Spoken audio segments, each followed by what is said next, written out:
अस्सलाम वालेकुम dear students, उम्मीद है आप सब खैरियत से होंगे। आज के लेक्चर में हम डिस्कस करेंगे चैप्टर नंबर 6 की एक्सरसाइज। और आज फर्स्ट पार्ट में हम सॉल्व करेंगे MCQs, short questions and constructed response questions. सबसे पहले हम स्टार्ट करते हैं एमसीक्यूज को। एमसीक्यू नंबर 1 है, what will happen if the rates of forward and reverse reaction are very high. वो पूछता है कि अगर फॉरवर्ड और रिवर्स रिएक्शन की रेट ज़्यादा है यानी उनकी स्पीड ज़्यादा है तो क्या होगा। ऑप्शन 1 है, the equilibrium point will reach very सून, के उस रिएक्शन में इक्विलिब्रियम जल्दी आ जाएगा। दूसरा ऑप्शन है, the equilibrium point will reach very late, उस रिएक्शन में इक्विलिब्रियम काफ़ी देर से आएगा। तीसरा option, the reaction will not attain the state of dynamic equilibrium, उस रिएक्शन में इक्विलिब्रियम आएगा ही नहीं। और आखिरी ऑप्शन था, the reaction will be practically irreversible, जो रिएक्शन है वो इरिवर्सिबल हो जाएगा। अब स्टेटमेंट में देखें तो वो कह रहा है फॉरवर्ड और रिवर्स रिएक्शन स्पीड से होंगे, तो इसका मतलब जो इक्विलिब्रियम है वो भी जल्दी आ जाएगा। तो इसका राइट ऑप्शन है A, the equilibrium point will reach very soon. MCQ number 2 है, predict which components of the atmosphere react in the presence of lightning. वो पूछता है कि जब लाइटनिंग होती है यानी बिजली गरजती है तो हमारी फ़िज़ा में कौन सी दो गैसेस आपस में रिएक्शन करती हैं। अब ये एमसीक्यू हमने डिस्कस किया था चैप्टर नंबर 5 में एनर्जेटिक्स में, वहाँ पे ये स्टेटमेंट लिखी हुई थी। तो उसमें हमने दो गैसेस का नाम पढ़ा था, वो हैं एक नाइट्रोजन और एक ऑक्सीजन। जब इन दोनों को बिजली मिलती है तो ये आपस में रिएक्शन कर लेती हैं, तो इसका राइट ऑप्शन है डी। एमसीक्यू नंबर 3 है, an inorganic chemist places 1 mole of PCl5 in a container A and 1 mole of each Cl2 and PCl3 in container B. वो कहते हैं कि एक केमिस्ट है, उसने PCl5 एक कंपाउंड है उसको कंटेनर ए में डाला, और जो Cl2 और PCl3 है इन दोनों कंपाउंड्स को उसने दूसरे कंटेनर में डाला जिसको उसने नाम दिया बी का। तो दो कंटेनर हैं, एक में PCl5 है उसका भी 1 मोल है और दूसरे में क्लोरीन और PCl3 है और इन दोनों के भी 1-1 मोल है। Both the containers were sealed and heated to the same temperature to reach the state of equilibrium.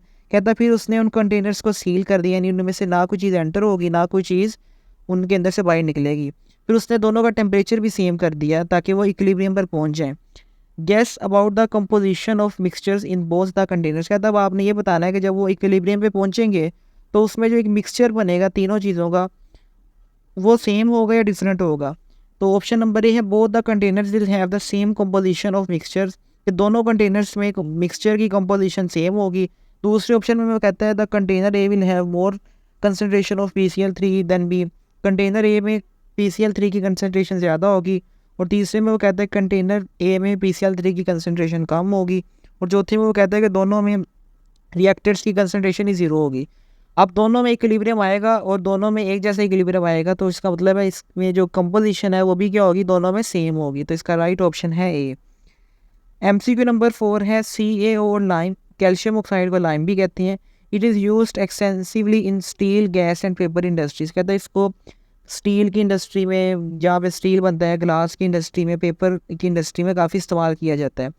It is produced in an exothermic reaction by the decomposition of lime. अब इस calcium oxide को बनाते कैसे हैं, कहता है ये calcium carbonate जिसको लाइम कहते हैं इसको ब्रेक करते हैं एक्सोथर्मिक रिएक्शन के थ्रू, तब ये बनता है CaO। Choose the conditions to produce maximum amount of lime. कहता है हमें अगर CaO मैक्सिमम चाहिए तो इनमें से कौन सी ऐसी कंडीशन है जिससे हमें काफ़ी ज़्यादा CaO मिलेगा। तो इसका राइट ऑप्शन है B, heating at high temperature in an open vessel. कहता है अगर हम इस कंपाउंड को यानी CaCO3 को हाई टेम्परेचर पे हीट करेंगे ना और ओपन वेसल में यानी उसको सील नहीं करेंगे कंटेनर को, तो ये CaO ज़्यादा प्रोड्यूस होगा क्योंकि रिवर्सिबल रिएक्शन वहाँ पे क्या हो जाएगा, कम हो जाएगा, तो कैल्शियम ऑक्साइड ज़्यादा प्रोड्यूस होगा। तो इसका राइट ऑप्शन है बी। MCQ नंबर 5 है, what condition should be met for the reversible reaction to achieve the state of equilibrium.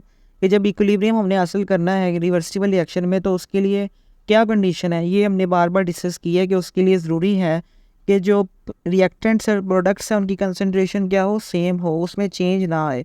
तो इसका राइट ऑप्शन होगा C, the concentration of all the reactants and the products should become constant, कि उनकी जो concentration है वो constant हो जाए, उनमें चेंज ना आए।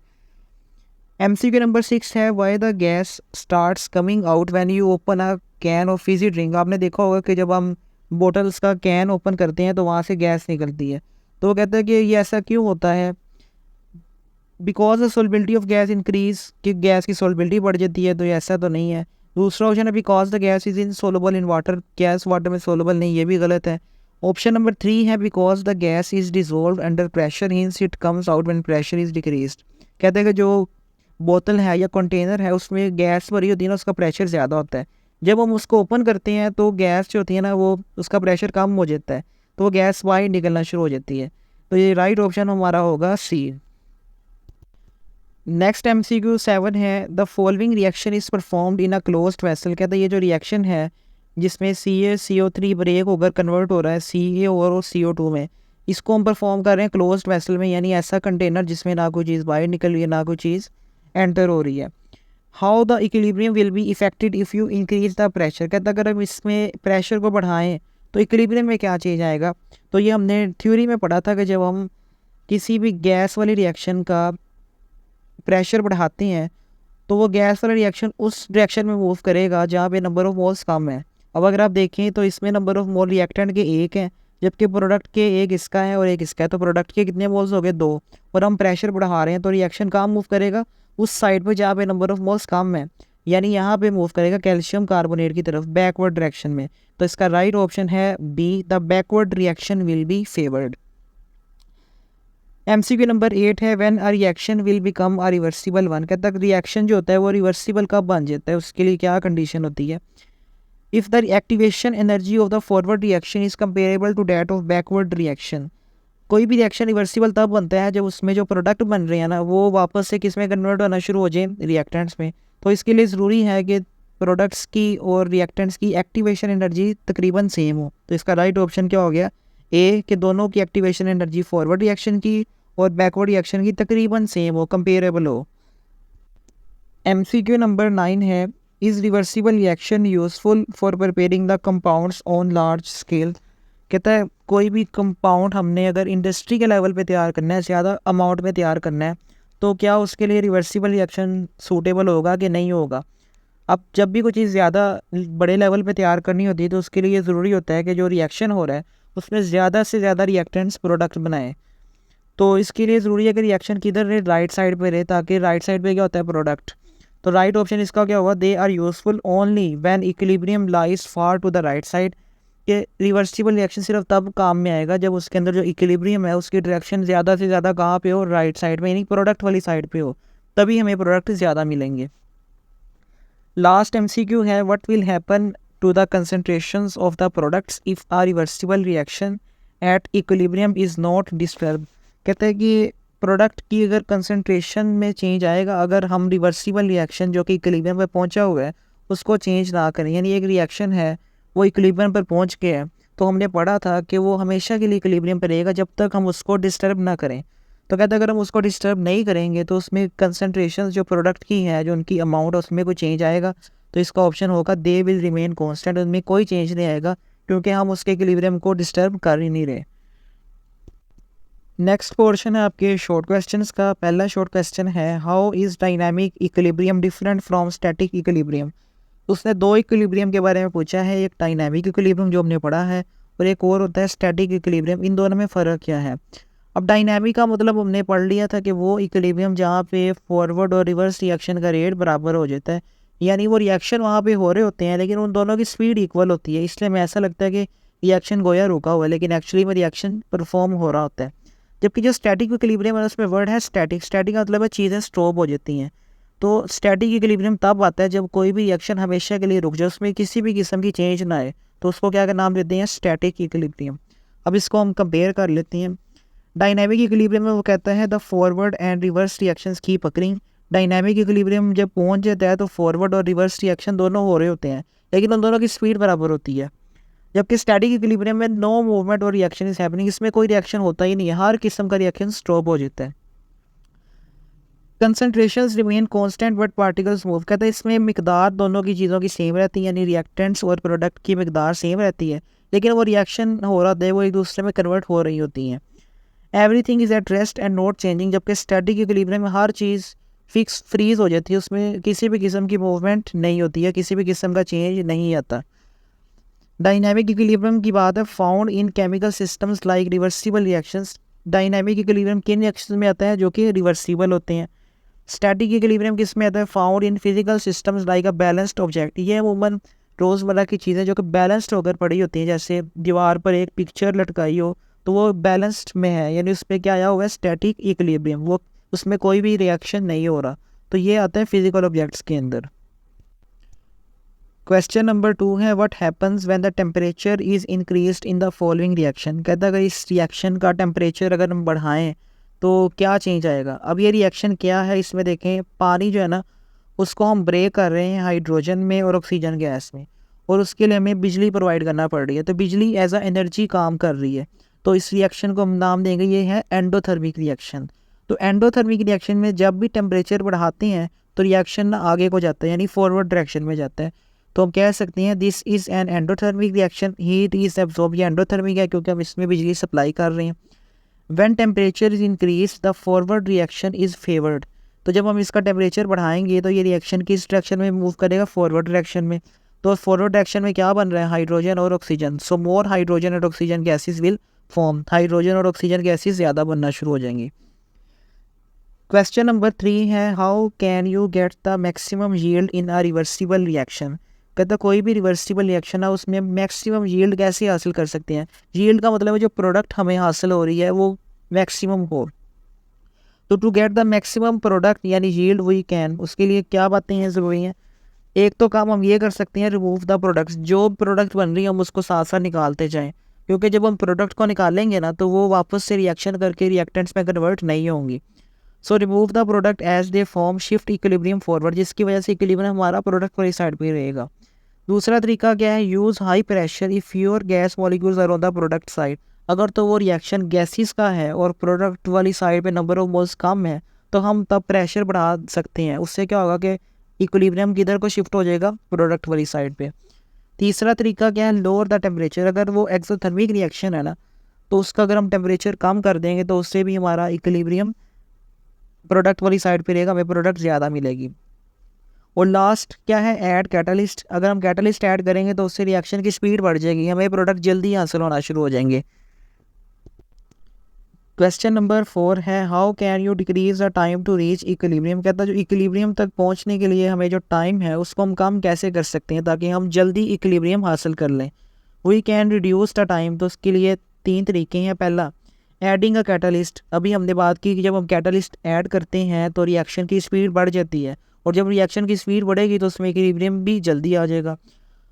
Adding a catalyst speed of both forward and reverse reaction. दूसरा तरीका क्या है, इंक्रीजिंग द टेम्परेचर। हम टेम्परेचर भी बढ़ाएंगे ना रिएक्शन का, तो उससे जो रिएक्शन के पार्टिकल्स हैं रिएक्टेंट्स के या प्रोडक्ट्स के, वो जल्दी आपस में रिएक्शन करेंगे और उससे इक्विलिब्रियम जल्दी आ जाएगा। और तीसरा मेथड क्या है, इंक्रीज द कंसनट्रेशन और प्रेशर मोर फ्रीक्वेंट कोलिजन्स। हम उसका प्रेशर या उसकी मिकदार भी बढ़ा सकते हैं ताकि पार्टिकल आपस में ज़्यादा करीब आएँ और ज़्यादा जल्दी रिएक्शन कर सकें। 5th क्वेश्चन है, what is the effect of increasing pressure on this reaction. ये उसने हमें रिएक्शन दिया है, कहता अगर इस रिएक्शन का प्रेशर बढ़ाएं हम तो उससे क्या फ़र्क पड़ेगा। अब रिएक्शन क्या है, नाइट्रोजन और ऑक्सीजन गैस मिल रही हैं और क्या बना रही हैं, नाइट्रोजन ऑक्साइड गैस बना रही हैं। अब इसमें देखें तो नाइट्रोजन का भी 1 मोल है, ऑक्सीजन का भी 1 मोल है, तो टोटल मोल्स कितने हो गए, 2। और जो प्रोडक्ट बना है हमारा NO, उसके भी कितने मोल्स हैं, 2। तो हमने ये बात पढ़ी थी कि जब भी कोई ऐसा रिएक्शन जिसमें नंबर ऑफ मोल्स सेम हो रिएक्टेंट्स के भी और प्रोडक्ट्स के भी, तो उस रिएक्शन पे प्रेशर को कम करें या ज़्यादा करें उस रिएक्शन पे कोई भी फ़र्क नहीं आता। तो यहाँ पे नंबर ऑफ मोल्स सेम है तो हमें प्रेशर बढ़ा भी दें तो इस रिएक्शन पे कोई भी चेंज नहीं आएगा। This reaction has 2 moles of gas on both side, so increasing the pressure has no effect on the position of equilibrium. Next portion है कंस्ट्रक्टेड रिस्पॉन्स क्वेश्चंस। पहला सवाल है, why are some reactions irreversible while others are reversible. वो पूछता है कि कुछ reactions irreversible होते हैं और कुछ रिएक्शंस रिवर्सिबल है, तो ऐसा क्यों है। Some reactions are irreversible because the products form are very stable. Irreversible reaction वो होता है जिसमें जो प्रोडक्ट बनता है वो वापस से रिएक्टेंट में कन्वर्ट नहीं होता। तो वो कहता है वो इरिवर्सिबल रिएक्शन इसलिए होते हैं क्योंकि उनके जो प्रोडक्ट्स होते हैं ना वो बहुत ज़्यादा स्टेबल होते हैं, उसकी वजह से वो वापस में रिएक्टेंट में कन्वर्ट नहीं होते। And to not easily change back into the reactants.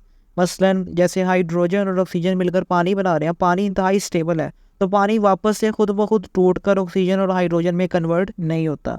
तो ये रिएक्शन क्या हो गया, irreversible. Other reactions are reversible because the products can react again to form the original reactant under the suitable conditions। जबकि दूसरे reaction reversible होते हैं क्योंकि उनके अंदर जो प्रोडक्ट्स बन रहा है वो वापस से रिएक्ट करके रिएक्टेंट्स में कन्वर्ट हो जाते हैं। मसलन कैल्शियम कार्बोनेट है, ये कन्वर्ट हो रहा है Ca और कार्बन डाइऑक्साइड में। तो इसमें जो ये प्रोडक्ट्स बन रही हैं हमारी, ये वापस से रिएक्शन करके कैल्शियम कार्बोनेट भी बना देती हैं। तो ये रिएक्शन हमारा क्या, रिवर्सिबल हो गया। So reversibility depends upon the nature of substances and the reaction conditions like temperature and pressure. तो हम कह सकते हैं कि रिवर्सिबिलिटी डिपेंड करती है कि रिएक्शन रिवर्सिबल होगा या नहीं होगा, उनकी नेचर में, उनमें रिएक्टेंट्स किस किस्म के हैं या प्रोडक्ट किस किस्म के हैं, और दूसरा उसमें कंडीशंस क्या हैं, यानी टेम्परेचर क्या है और प्रेशर क्या है। सेकंड क्वेश्चन है, why are combustion reactions generally irreversible. वो कहता है कि जो कंबस्चन रिएक्शंस हैं वो जनरली इरिवर्सिबल होते हैं, तो इसकी वजह बतानी है।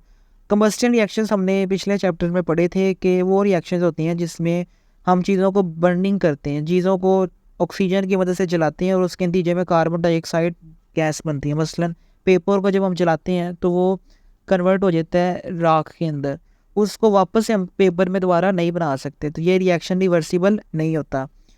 तो वो लिखता है combustion reactions are generally irreversible because, इसकी वजह क्या है, the products like carbon dioxide and water are very stable.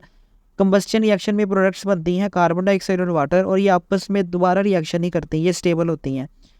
A lot of heat energy is released and it is not practical to reverse the process. जब भी combustion reaction होता है तो उसमें काफ़ी ज़्यादा हीट की एनर्जी रिलीज़ होती है, तो वो हीट की एनर्जी दोबारा से उसको हम रिवर्स नहीं कर सकते।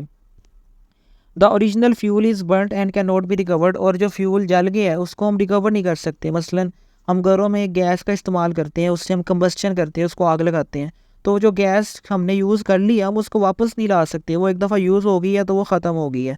इस वजह से जो कंबस्चन रिएक्शन है वो रिवर्सिबल नहीं बन सकता। थर्ड क्वेश्चन है, can you make an irreversible reaction reversible and vice versa. वो कहता है कि क्या हम इरिवर्सिबल रिएक्शन को रिवर्सिबल में कन्वर्ट कर सकते हैं या रिवर्सिबल रिएक्शन को इरिवर्सिबल में कन्वर्ट कर सकते हैं।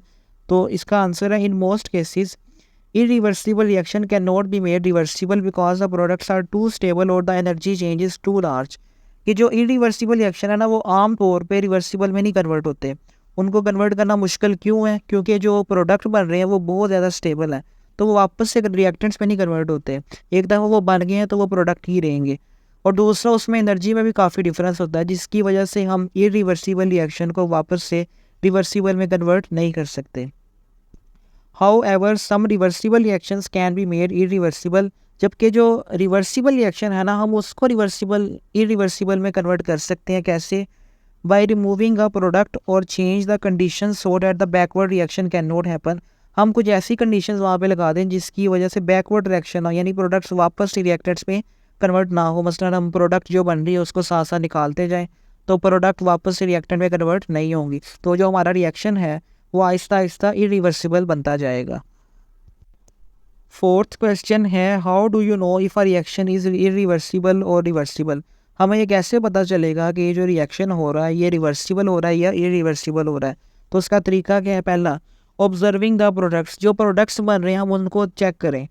If they can react again to form the reactants it is reversible. अगर तो वो प्रोडक्ट्स वापस से रिएक्टेंट्स में कन्वर्ट हो रहे हैं तो हमें पता लग जाएगा ये रिएक्शन क्या है, रिवर्सिबल है। If the products escape like gas और precipitate out the reaction is usually irreversible. या फिर अगर वो रिएक्शन में गैसेस बन रही हैं और गैसेस आपको पता है कि वो उठती हैं, अगर वो गैसेस बाहर निकल रही हैं तो उससे भी पता लग जाएगा कि ये रिएक्शन क्या हो रहा है, इरिवर्सिबल हो रहा है, क्योंकि उसमें जो गैस है वो निकल रही है तो वो वापस से कन्वर्ट नहीं होगी रिएक्टेंट्स के अंदर। और तीसरा मेथड क्या है? Reversible reactions usually happen in a closed system and reach dynamic equilibrium.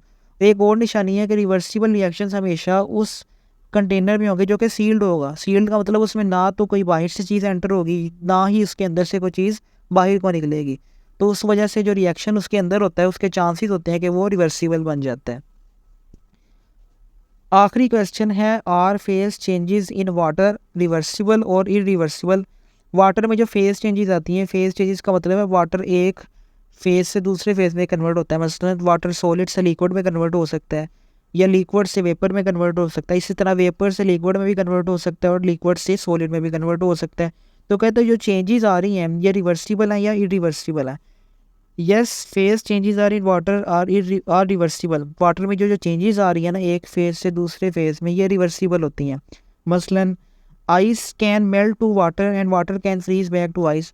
हम बर्फ़ को पिघला सकते हैं, सेम इसी तरह बर्फ़ जो पिघल गई है वो दोबारा से भी बर्फ़ बन सकती है।